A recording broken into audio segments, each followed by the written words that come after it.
शराइत मुस्तरद, हुकूमत का कलअदम टीटीपी के साथ मुज़ाकरात खत्म करने का ऐलान। दहशतगर्द अफगानिस्तान और भारत से राबतों में थे, ताकत इस्तेमाल करने वालों के खिलाफ ताकत ही इस्तेमाल होगी।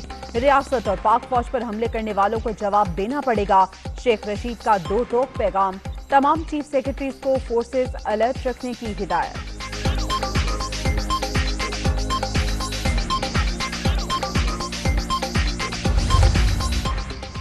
बीजिंग में 24वें विंटर ओलंपिक्स का रंगारंग इफ्तिताह। वजीर आजम इमरान खान और वफाकी वज़रा भी तकरीब में शरीक। मेगा इवेंट में 7 मुख्तलिफ खेलों के 109 मुकाबले शेड्यूल।